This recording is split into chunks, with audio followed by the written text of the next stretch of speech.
Welcome to The Dependence, a podcast of conversations about how our dependence on forces outside of ourselves can help or hinder our growth in our lives. My name is Jamie Adams, and I hope you enjoy your time here.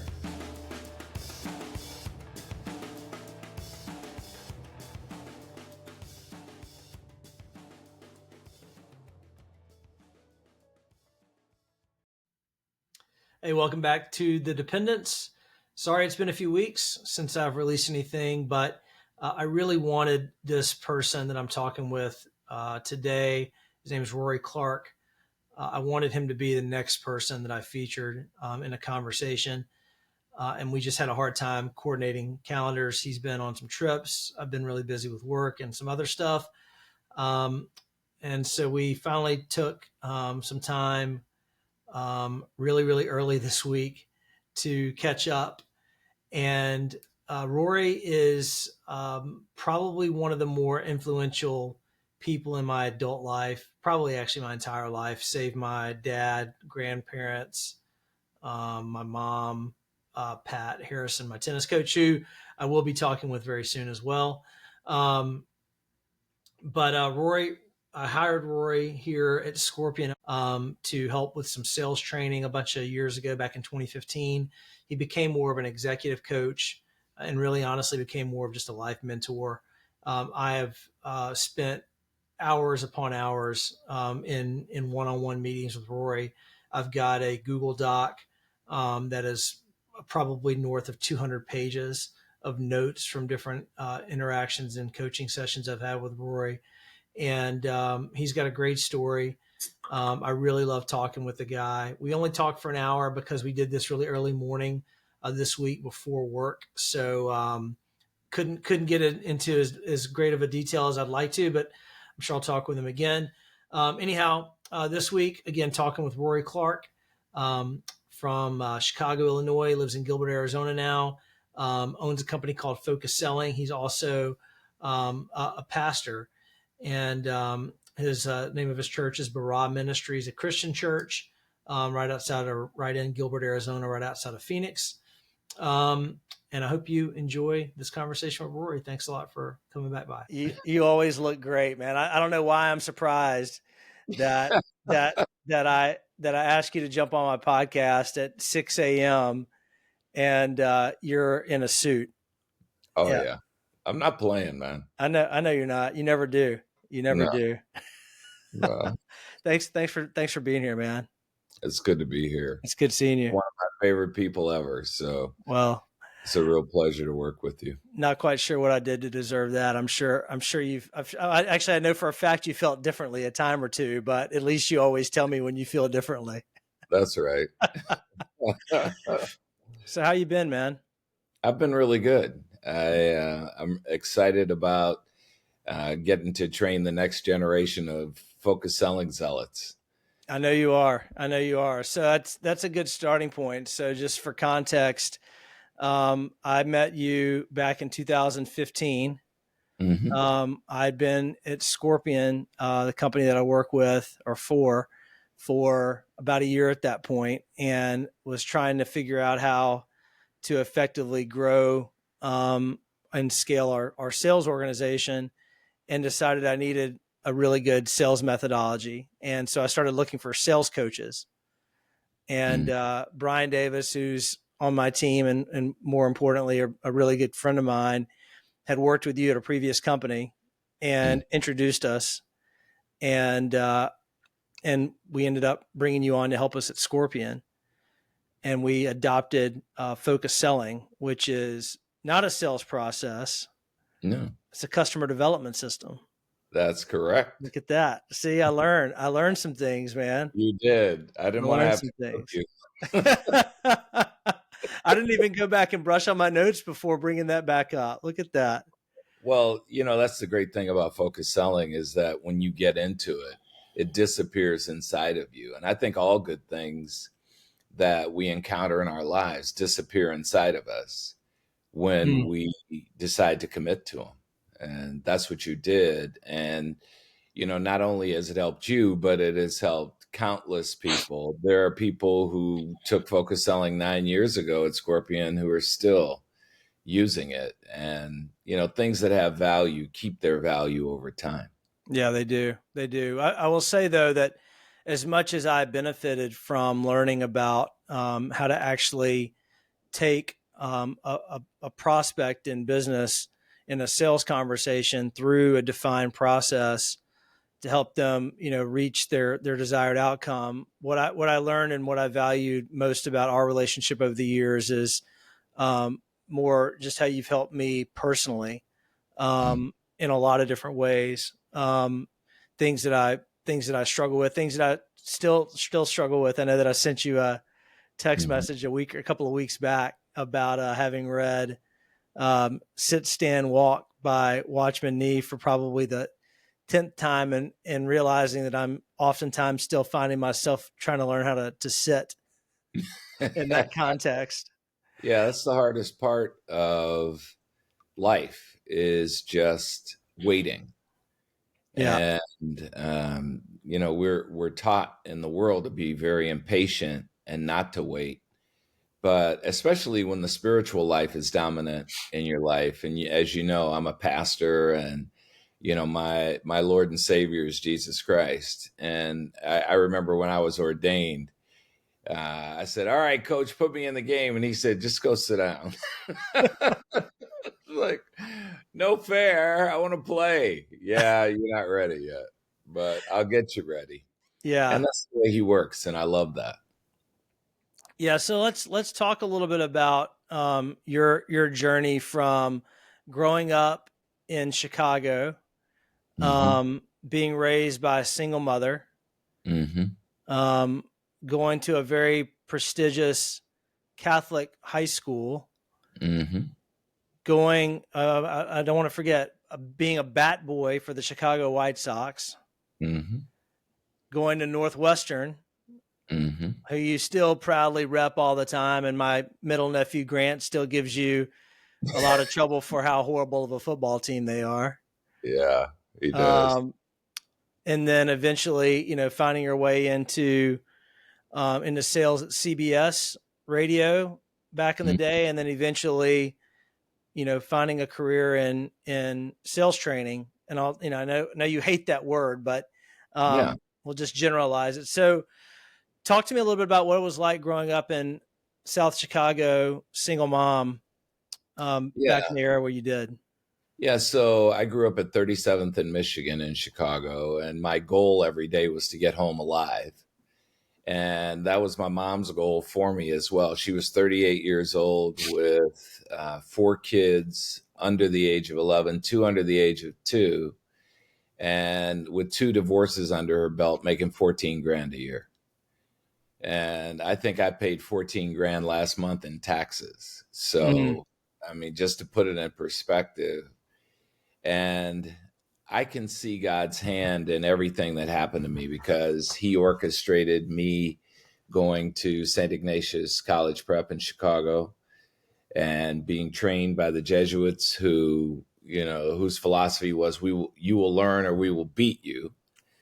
And it took me 2 years to get my balance. I came home crying every day for the first 30 days because it was so hard. I was excellent in Chicago public schools, but I was a nobody at St. Ignatius. It took me 2 years to get my balance. And then I did. And I finished with honors my junior and senior year and was fortunate enough to get an academic scholarship to Northwestern. And again, Northwestern's on quarter system. So I go to this really prestigious college, and for the first quarter, I just got beaten, just pounded because I went in there taking one of the toughest schedules. I started off as pre med just because I wanted to make money, and you know, I learned real quickly that you don't major in something because you want to make money. You major in something because you can actually be good at it. yeah. So I ended up switching over to radio, TV, film, and the rest is history because that is my niche, broadcasting and using my personality. And so that was a great experience. And then I went to graduate school down at Southern Illinois University at Carbondale. I Yeah. was down there 4 years in 2 master's programs.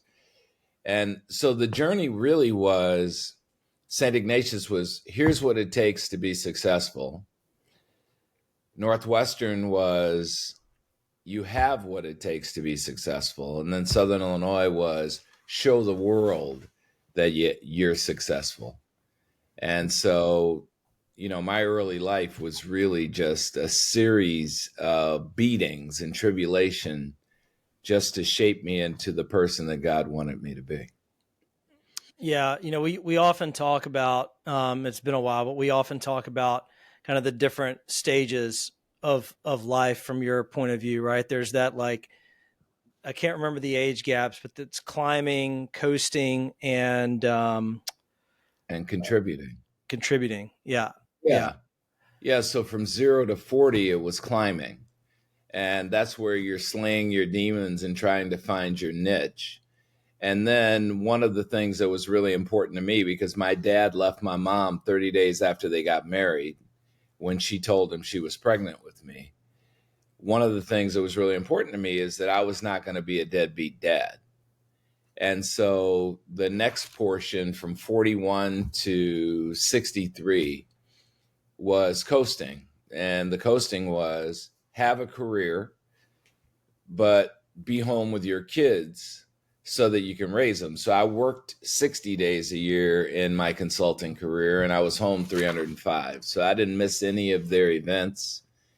And I really enjoyed that part of my life. And as a matter of fact, when that was over, it took me 3 years to get over it. I loved being a dad so much that it was just so hard to give it up. And now I'm in that part of my life where it's about contribution, and it's the thought, okay, it's time to write some books. It's time to pass along the wisdom to the next generation of people. And this generation of people that's coming up really needs wisdom. So So how do you think about that? Again, being the age that you are, you're no spring chicken anymore. no, How do you think about writing books, producing content, even having conversations with younger generations, right? Where there is such a gap in age, there's a gap clearly in, like, the things that existed, and how you grew up versus how people grow up today, right? With the explosion of the internet and mobile phones and social media and kind of this always online culture. How do you actually find your ability to kind of adjust to those things so you can actually bridge a gap in connection with communicating with people in that age range? the communication part is no problem because I have social skills and I'm pretty personable, right? But the thing is, I think that what the world is trying to convince everybody of is they need to be connected all the time and they need to be up on everything all the time. And what the world is doing to people is taking them off focus. So you're on TikTok, you're on Facebook, you're on Instagram, you're on Twitter, you're bouncing all over the place. Everything is a soundbite. Your phone is your source of information. So everything is supposed to come to you. I don't really think that's how things work, honestly. And with all respect to YouTube, which I think is one of the greatest inventions since sliced bread. I mean, you can learn anything on YouTube really Yeah. quickly. People are being bombarded with so many different inputs that they don't know which one is important. And what happens is you lose yourself in the process. You lose the knowledge that you're a unique being and that you have a unique life and that you have to carve that life out in a way that serves you, as opposed to, oh, look, this guy is telling me that if I do this, I'll own a plane. And this guy is telling me that if I do this, I'll be able to walk across fire. Those things just ring hollow to me. So I don't really have any problem once I start talking to people to get them to see how foolish it is, how they approach their lives. and then I can suggest an alternative. Yeah, and that's so well put. I mean, I think I was going to ask a follow up question, but then I had a flashback to how I think you'd answer the question. But I'll just go ahead rather than keep everybody like on a cliffhanger. I was going to ask you, something to the degree of, well, how do you, what do you tell them? What do you tell those people to not lose focus, right? To not forget who they are, to instead of like being bombarded by all these inputs, and if you do this, you'll get a plane, et cetera, et cetera, just to kind of carve their own path. And I thought back to that old YouTube video that you showed me from I can't remember the name of the TV show, but it's the Yeah, therapy Bob session. Newhart. Bob Newhart. Yeah. Yeah, Stop yeah, it. exactly. And Bob Newhart died recently. Yeah, I think about a month ago. He went to my high school, actually. He was a St. Ignatius I grad. think I remember you telling me that. Yeah. So, yeah, terminating something that's not valuable is really easy. You just stop it. And, that video, the Stop It video, Bob Newhart Stop It videos on YouTube, and it's profound. It's 6 minutes of profundity that can help you terminate anything that's not valuable. But since COVID happened and, focus selling had to go on hiatus for a while in its face-to-face form because of COVID, I created a curriculum called Focus Living. And I've been coaching it for several years. And not so oddly enough, I've been coaching it with young men. And I've got one guy right now that's just a baller. He's 25 years old, but everything that it's teaching is resonating with him. Here's how to really create a life. You've got 10 relationships in your life. And if you pick one thing to do every quarter in each of those 10 relationships, you'll have an amazing life. And it is really getting through to people. Yeah. Yeah. Does that guy need a job in sales by chance? No. Oh, okay. That's too He bad. owns his own company, and Oh, smart. he's in the environmental space. Okay. Well, good for him. Good for Yeah, him. he's dynamite. I don't want him. I don't want him to have to take a B plan. But if he needs a B plan, Yeah, he'd be taking a big pay cut. He's a So baller. one of the things that I've always and continue to admire about you is how systematic you are. Mm. And what I mean by that is you have certain beliefs, certain principles, certain kind of processes that you tend to kind of run all your decision making through. I Mhm. think it governs how you view your world and the world around you. Like you just, you mentioned a second ago, social styles as part. Well, I think you actually mentioned that you have social skills, but I know in the Mhm. background, right? Social styles, how people want to be communicated with, so that you can adjust, your communication style in a way that's going to be most impactful to them. Yeah. Clearly you're a believer. Clearly, we can talk about sales methodology that you call, uncovering, right? Which is a series of questions, right, to get to meaning. Mm. And but you apply these things like in all areas of your life, not just like in a sales conversation. Is that kind of principled, systematic way of living? Has that always been native to you, or is that something that you had to develop over time? It's something that I had to develop, and if I didn't develop it, I would have died. Because when you go to a place like St. Ignatius and you're in a school with the number one kid in every school around Chicago, and you didn't have the same background or the same resources or the same finances that they do, you better figure out real quickly how you're going to succeed. And it took me 2 years at St. Ignatius to put together a system that I could run where I could be successful on the same level they were. It took me 2 years at Northwestern to do the same thing. It took me 6 years in my career to do the same thing. And so this was just a way that I built a principled approach to life and a principled approach to everything that I was doing that would help me win. And that was what was important to me more than anything else, is whatever I was doing, I wanted to win at it. I didn't want to be mediocre at it. And the great thing about principles is they don't change much. And so if you can get a set of principles that you can run with what you were mentioning as systematic, you know that they're always going to deliver the result. I love that.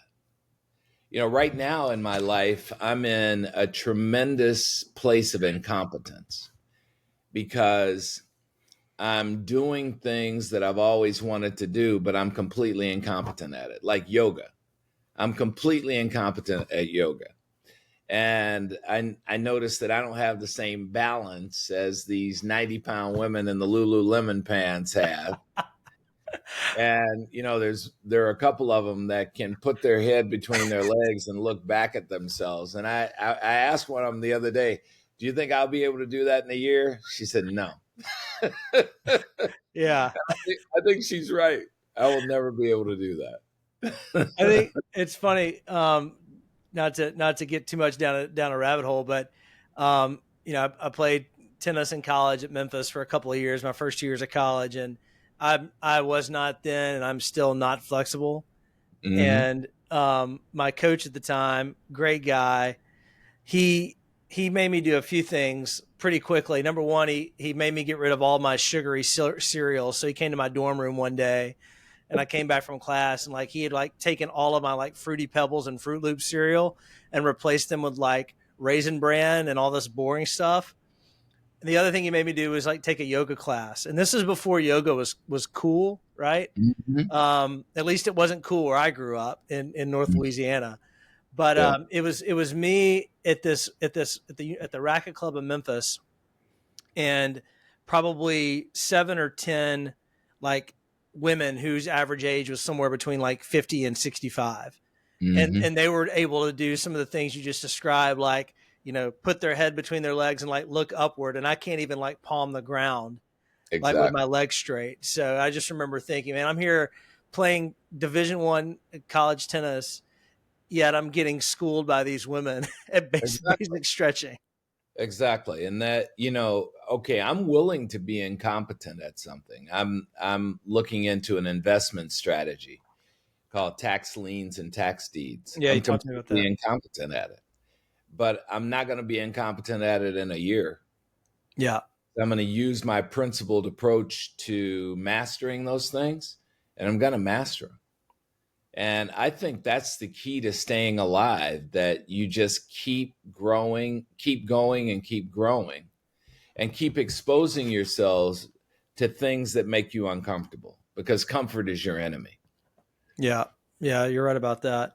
You mentioned like this kind of systematic approach started when you were at St. Ignatius, right? Like you came up with a system to get through and flourish in that environment. So Mm-hmm. going back to that time, though, again, I don't want to draw any conclusions because I kind of know these things already. But Mm-hmm. you mentioned that when you were a kid growing up in South Chicago, your goal every day was just figure out how you're going to get home alive, right? So Yeah. how does a guy that grows up in an environment, where his dad left his mom before he was born, is being raised by a single mom, not in the best of financial conditions, clearly. How do you get into St. Ignatius? Yeah, that wasn't hard. Um, it was funny. I ended up having to go to Catholic school in eighth grade because a gang had threatened my life, and they told me that if I came to the school I was supposed to go to, they were going to kill me on the first day. So, not being one who needed to be told things twice, I ended up going to seventh grade out of the district.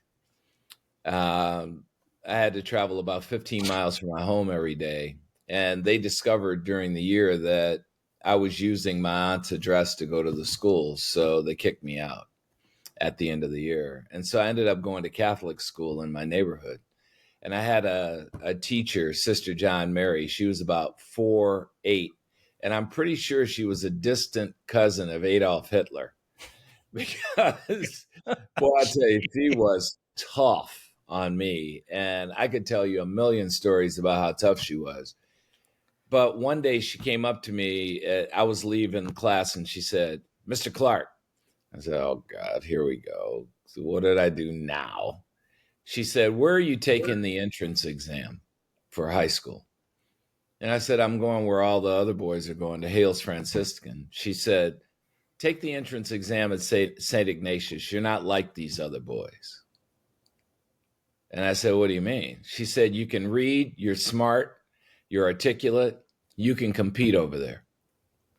I said, "Okay, well, having no direction in my life, my mom wasn't telling me to go over to St. Ignatius. My dad wasn't telling me to go over to St. Ignatius. So I went and took the entrance exam, and I blew it out. And so I got in. And I've always been a hard worker. I don't consider myself to be the smartest person in the world, but I am a hard worker. I will outwork you in any circumstance.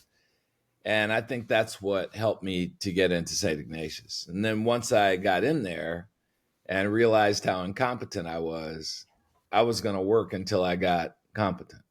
Yeah. Yeah. Did and was that did you receive financial aid, I would imagine, or something like that? Or how did that situation work? No, I didn't. So my freshman year, the tuition was $300. And that was in 1968. And my mom was complaining that she didn't have $300, and of course she didn't. And it went to 450. It went to 400 the next year, 450 the next year, and 600 my senior year. And when my mom started giving me grief about the money, I said, "I don't want a penny from you. I'll pay for it myself." And so I got a job as an usher in Chicago, and we would seat people at games and stuff. So I killed two birds with one stone. I had enough money to pay for my tuition, and I also got in every sporting event and every concert free. Yeah, So I've tell always tell been kind tell of, the story of how you got that job. yeah. So when I was 16 years old, that's the day that my 16th birthday. That's the day that you can legally work, right, without violating child labor laws. And so I put on my St. Ignatius letter sweater, and I went to an interview. And the guy who was interviewing me was a graduate of St. Ignatius. He was also he was a high ranking official in the Navy, and when when he was in the Navy. And so I walked in my St. Ignatius sweater, and he said, "You go to St. Ignatius?" I said, "I do." He said, "You're hired. Sit down. Now tell me about all your teachers." Ah, And it turned out we had a lot of the same teachers. So I went home that afternoon with my Andy Frain outfit because they fitted me right away. And my mom said, "What is that?" And I said, "I got a job." And she was always surprised that I was that industrious, but I've always been focused. I've been focused since I was 4 years old, and I knew exactly what I wanted to do, and then I did it. And the only issue was timing. I never knew how long it was going to take me to do something, but I knew I was going to do it. yeah, interesting. Yeah. Interesting. Did you ever meet or have a relationship with your dad? Yeah, I met him when I was 26. So between the time when I was born and the time I was 26 years old, I saw him about 5 times. And I couldn't stand to be with him for more than 2 hours.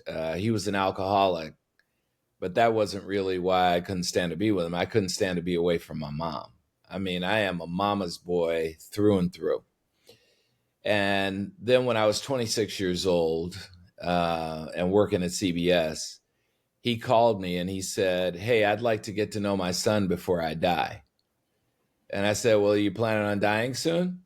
And he said, "No." I said, "Okay." Well, so I took him out to dinner at the Pump Room in Chicago, and we had a nice dinner. We have an extremely similar personality and an extremely similar social style. It's almost eerie how closely aligned we are for having not grown up together. And then from 26 to 38 years old, he and I developed a relationship. And he was tough to have a relationship with because of the alcohol. he was drunk all the time. And when I would come out to visit him, he lived in Carson, California.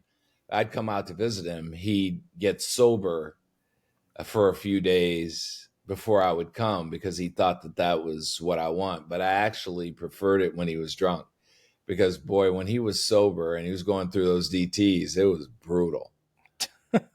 I'd finally just get up and go buy him something to drink and say, drink this, please, because I can't take this. Interesting. Interesting. Yeah. Was your mom supportive of your eventual relationship with your dad, or was she bothered by that just because of how their relationship ended?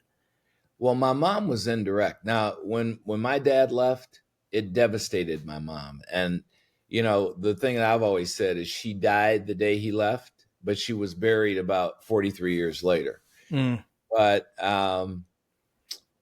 she never said anything negative about my dad. She told me, you'll meet him, you'll spend time with him, and you'll be smart enough to figure it out for yourself.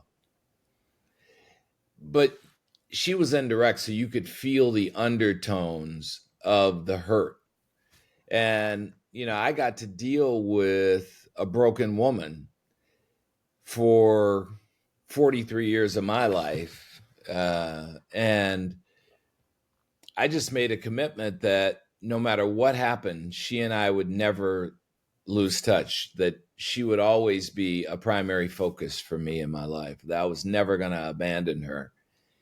And, you know, just over the course of time, I got to see this broken woman. And I think a lot of my competence happened because I was always dealing with a broken woman who I had to compensate for.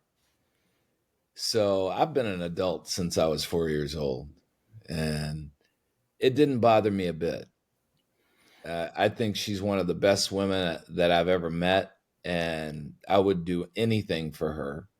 And I can't wait to see her again when I get to heaven. Mm. Yeah. When you say she's indirect, was she amiable or was she an analytical? Analytical. Okay. So if I went to, you know, she's indirect and contained. Yeah. So aligns perfectly with your natural social style. Mine is exactly opposite. Yeah, I know. So when I became a bat boy for the White Sox and she saw me on the field in my uniform, because I didn't tell her I had gotten the job. I just got her a ticket to the game, and then I called her from the field and she looked down. I said, "What do you think about that, Mom? I'm a bat boy for the White Sox." She said, "That's nice." That's nice. What in the hell are you talking about? Every boy in Chicago wants that job, and I got it. Your boy got it. Yeah. Well, inside she was beaming.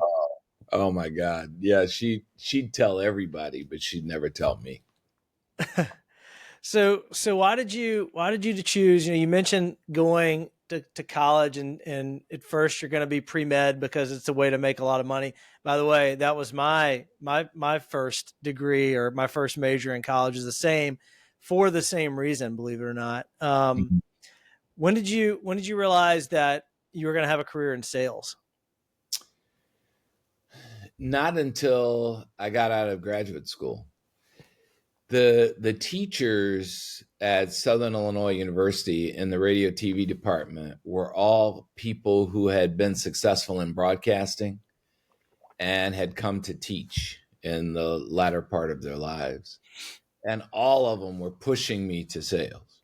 That you got a great personality, you should be in sales. But there was one thing about sales that scared me to death.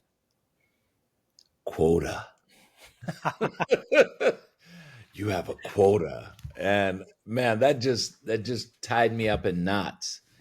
But, you know, after a while you get used to it, that you have expectations and you need to deliver on the expectations. And so it wasn't all that different from everything that I had done my whole life. So I just got used to it. It's and interesting. Actually, go ahead. Finish your thought. Yeah. And actually in the 5th month of being in sales at CBS, everybody on that staff, that was one of the best sales staff in the history of radio. And everybody wondered, why would this CBS station, radio station, CBS owned radio station, hire a kid out of school. Why? And the fifth month that I was there, I won the largest co op advertising program in the history of the station. And then everybody knew why they hired the kid out of school, because I figured out a way to make my bones immediately.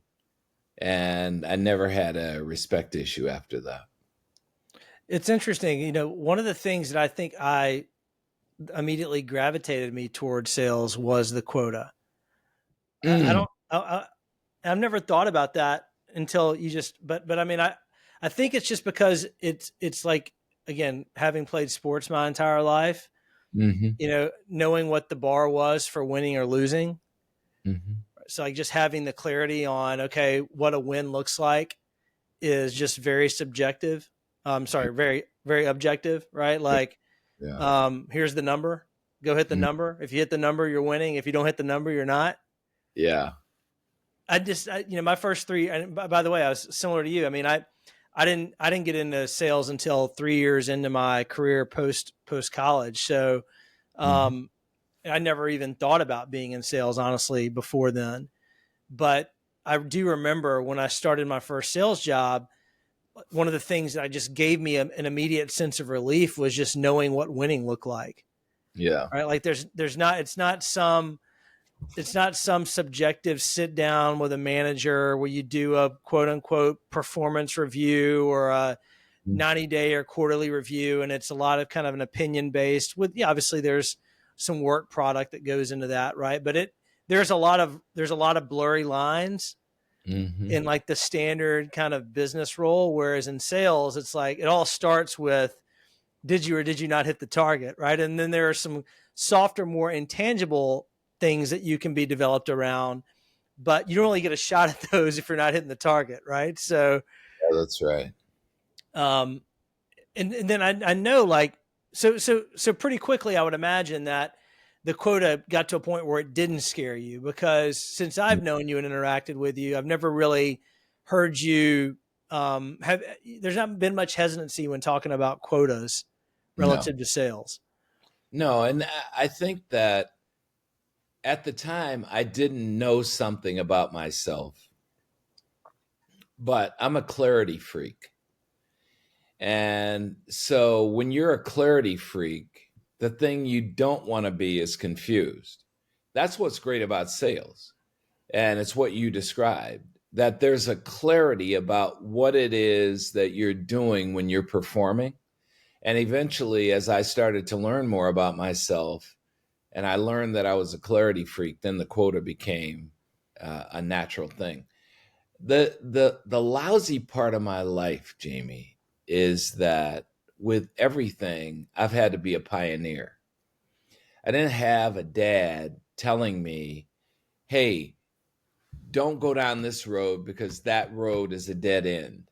Like I wish I had a father who was telling me what a dead end looked like in relationships so that I wouldn't have had two failed marriages, because I think my two failed marriages were because I didn't have the discernment to know what a great woman was like that I would want to be in a relationship with for the rest of my life. My whole perspective was go find a broken woman because I was used to that. Mm, But that's not necessarily the thing that ends up being you're going to be together for the rest of your lives. yeah. Yeah. So, What are some other things though that you've had to be, a pioneer about, that you actually were, at the end of the day, you were able to kind of see that through to some success? I mean, you mentioned, not having clarity and like the role model of a dad relative to your personal relationships and your marriages. hmm So you had to figure that out, and you kind of frame that up, and and in the process of trying to figure that out, weren't so successful in it. But hmm what are some areas of pioneering where you did see success? well, fathering was one. I started. My first son was born when I was 33. I started preparing for fathering when I was 19. I got a summer job for 2 consecutive summers at the Bernard Horwich Jewish Community Center in Chicago. And so I had a group of 5 to 8 year old boys, and I read a book, Changing Children's Behavior by Crumboltz and Crumboltz. And I practiced every one of the methods that they suggested on the test group of 2 sets of campers over 2 summers. So when it came time to be a father, I had already practiced for years, and I had already decided exactly what my approach was going to be. And I was just as systematic at being a dad as I was at everything else in my life. I had made up my mind I was going to be at all their events. I made up my mind that I was going to travel them all around the world. I made up my mind that I was going to make sure that they had every resource they needed. And yeah, so that turned out really well, I thought. Yeah. Yeah. So what's it like? Fathering a bunch of lunatic sales guys, as have entered into coaching and professional development? What's that like? It's really fun. Very recently, I had a group of 20 veterans in sales who genuinely hadn't had any professional development. And that's one of the things about sales that just gets you really irritated. It's the profession where you can make the most money, have the least education, and never practice your craft, not have any expertises to speak of, yet be successful. Mm. And so, I went in the room with these guys, and I knew where they were coming from. They were, look, I've been selling for 20 years. What are you going to teach me? Mm-hmm. And so the first slide I showed them was the scoreboard. Your income is not a reflection of your competence. That was the you had me at hello moment. Right. And then the next 3 days was getting them competent in 2 expertises that they never considered could actually be done intentionally. Yeah. Like connecting Mm-hmm. and uncovering the customer's problem. They just show up and throw up and ask a couple of meaningless questions and then fire out a quote. That's not selling. Yeah. But they learned that there are a couple of things you can do in advance of making a proposal that make it so that your proposal will hit the mark. Yeah. I think one of the things that I've always, still to this day, like that I love about focus selling is the simplicity. Mm-hmm. Yeah. It's not that complicated. It does take some discipline, and it does take some practice, Yeah. but it's just not that complicated. It's not. And life's not that complicated if you really think about it. The whole idea is simplicity. I think the Apostle Paul said, he described a relationship with the Lord as the simplicity and purity of devotion to Christ. It's really simple to be under the sovereign God of the universe and to let him orchestrate your life. It's really simple, but there's all this stuff coming at us all the time that seeks to complicate our lives, and it's not that complicated. Well, in theory, it's not, but It's not. In actuality, it's not. Yeah. Well, we'll have another conversation about that. I don't. You're still figuring out the puzzle. That's all right. You got the pieces. You just got to get the box and you got the outline. So when you approach someone, in a just forgetting the sales piece for a moment, like you talked about this curriculum and methodology developed called Focus Living. which Mm-hmm. is kind of beyond just here's a methodology for learning to sell.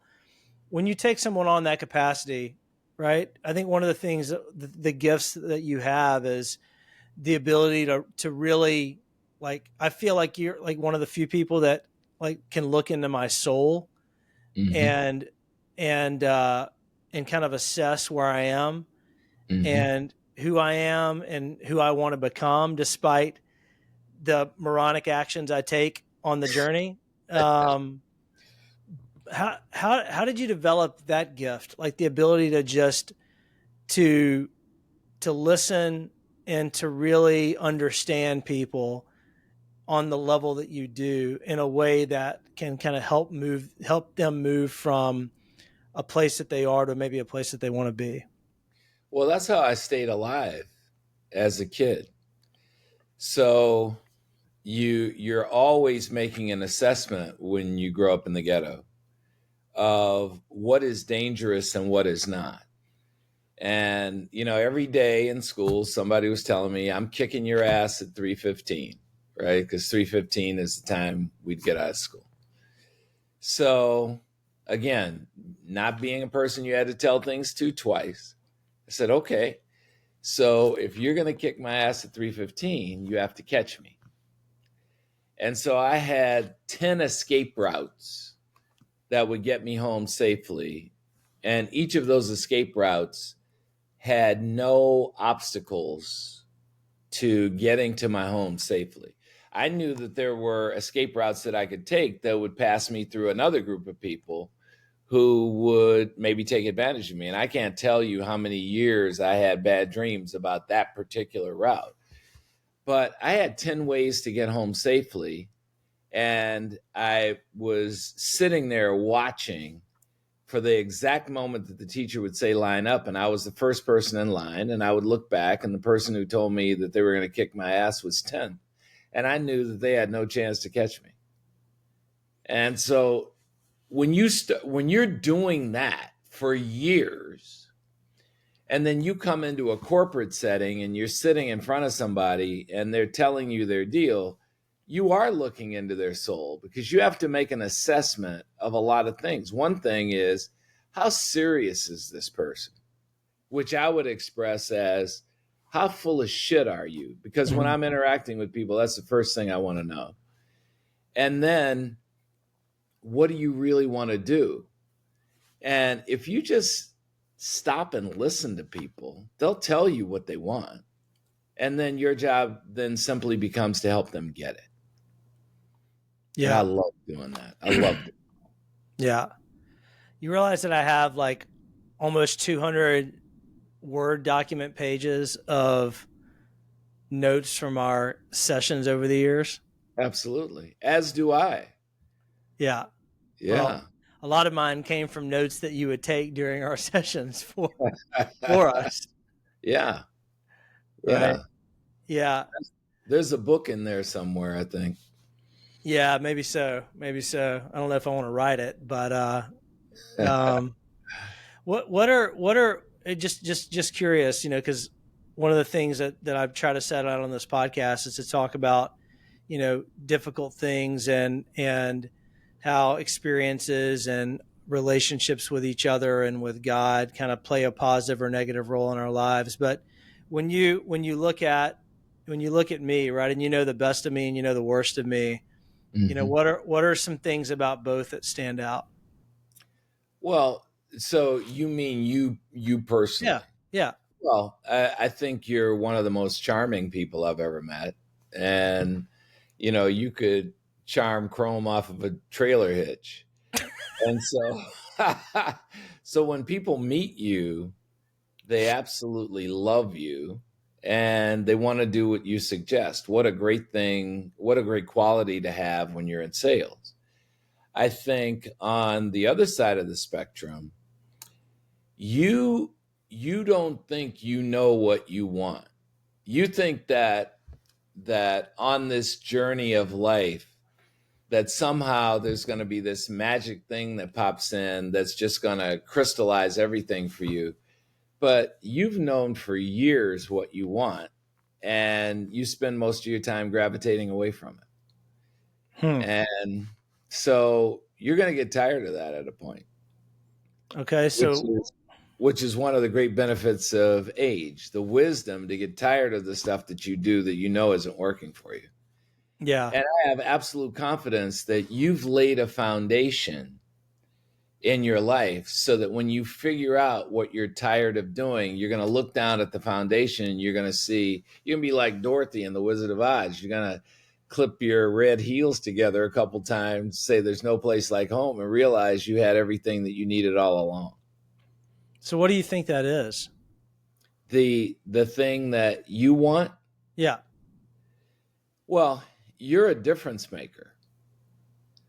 And you could make a difference in any forum, but you choose to dumb yourself down and put yourself into a forum that you could do in your sleep, as opposed to accepting the next challenge that's ahead of you. Okay. Yeah. You want to get more specific, or do you want to? You're just going to leave it at that and make me I'll call leave it you at that. after this and be like, You "Hey, man, already help me." you already know. You know exactly what I'm talking about. I don't have to spell it out. Wow. But any forum you went into, you would excel and excel quickly. Yeah, I appreciate that. I Yeah. appreciate that. I think one of the other things that I've really admired about and appreciated about our relationship is the number of times that I've been able to call you in a bind, Mm-hmm. and then how you've kind of shown up for me and for people around me. I mean, it's been everything from friends of mine, to when my parents fell on some hard times a couple of years ago. Mm-hmm. I remember that period of time I called you. It was like 5 days before Christmas or 6 days before Christmas. And you were literally like on a plane that night. You flew Mm-hmm. from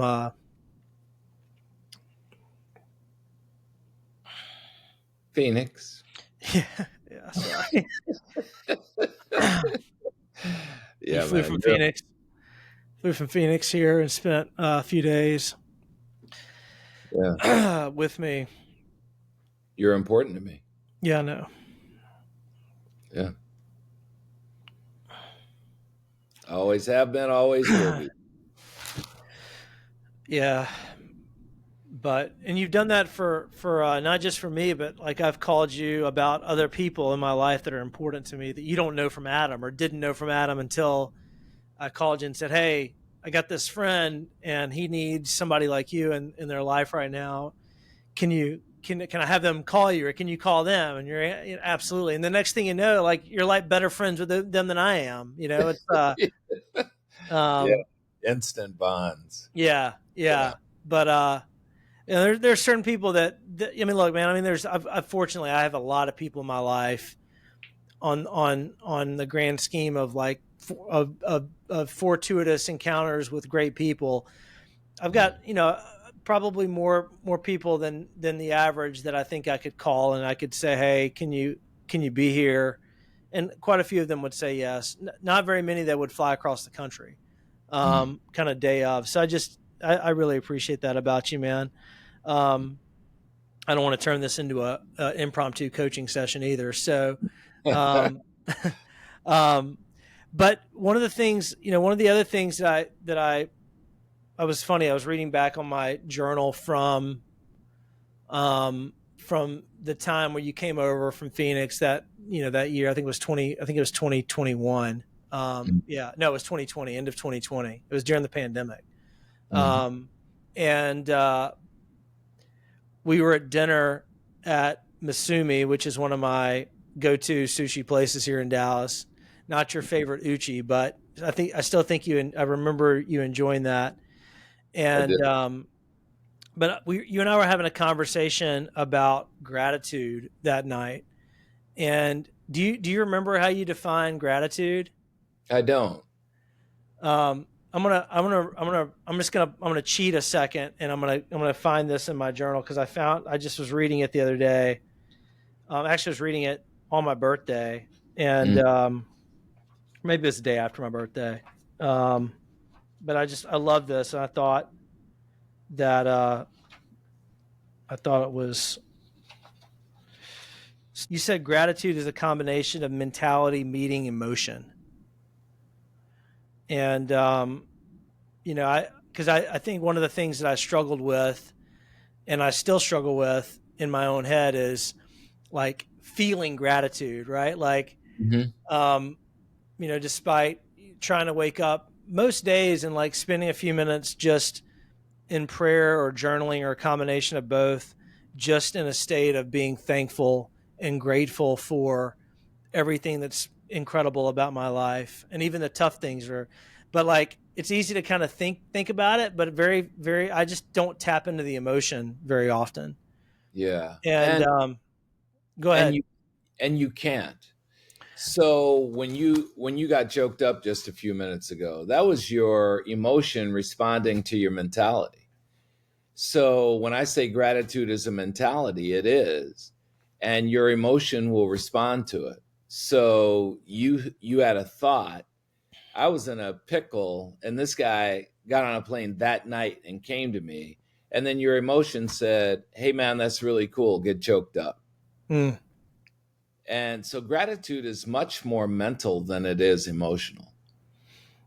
yeah, yeah. I think it goes back to like when we started this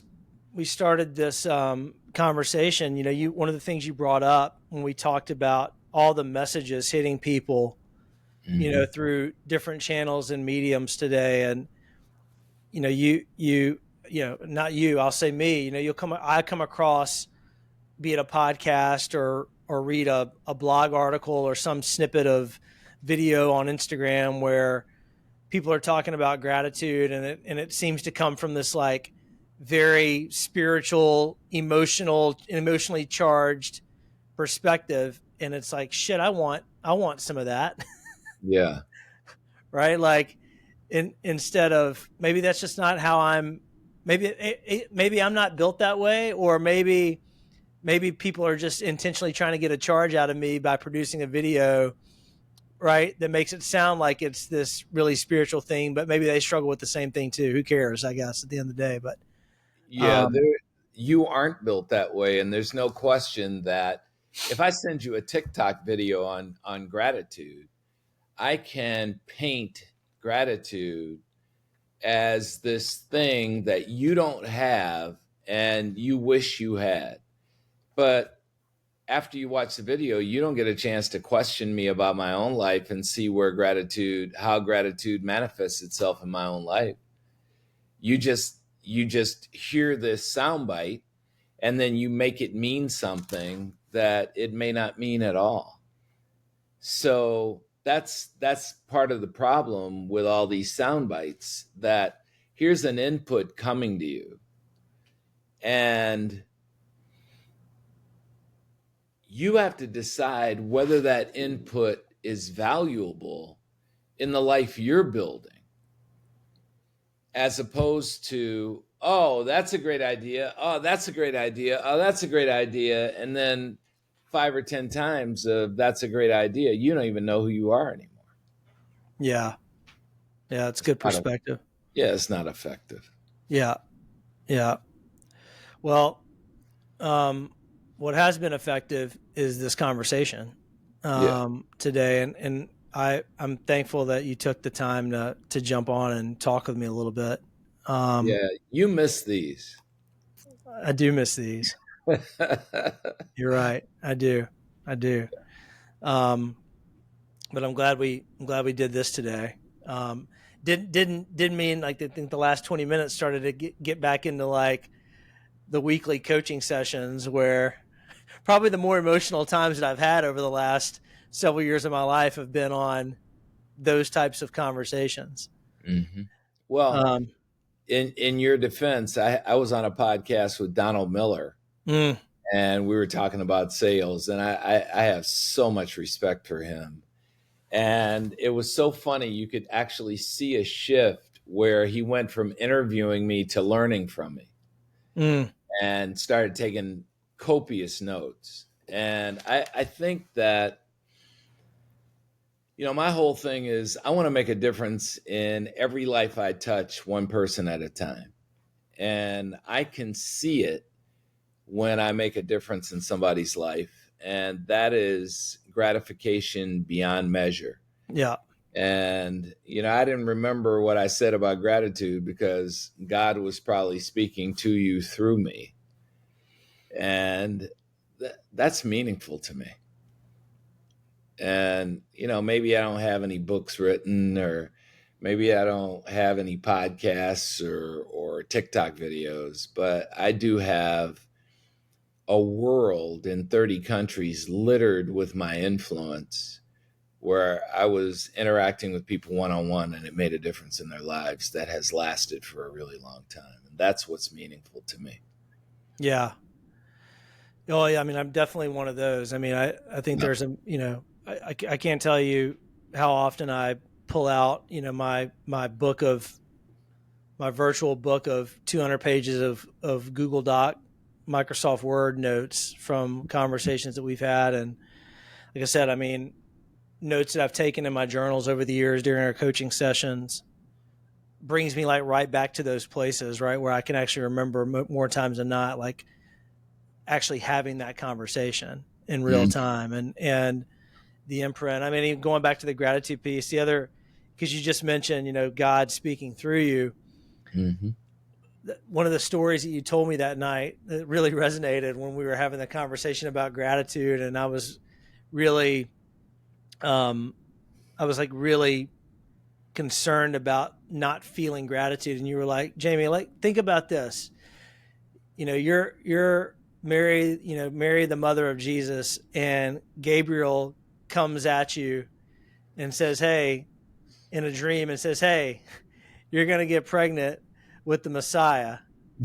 Like, if she would have just felt overwhelming sense of gratitude in that moment, and it was just all emotional, she would have like just been completely paralyzed and unable to like operate or function. Exactly. So, and there's a lot of truth to that. I mean, I think, Mm-hmm. um, yeah. Oh man, I Yeah. wish I. Emotion can be quite debilitating. But I'll tell you something. It's obvious to me that I've made a difference in your life. What may not be obvious to you is the difference you've made in my life. So our relationship has been reciprocal from the start. And I've gained as much as I've given, and I really appreciate you for that. Yeah, I appreciate that, man. I appreciate that. It's always a goal of mine as well. So, Yeah. um, well, man, this has been fun. We'll do a part two, and then maybe when you get off your ass and you start your own podcast, I'll come on and yap away on that for a bit.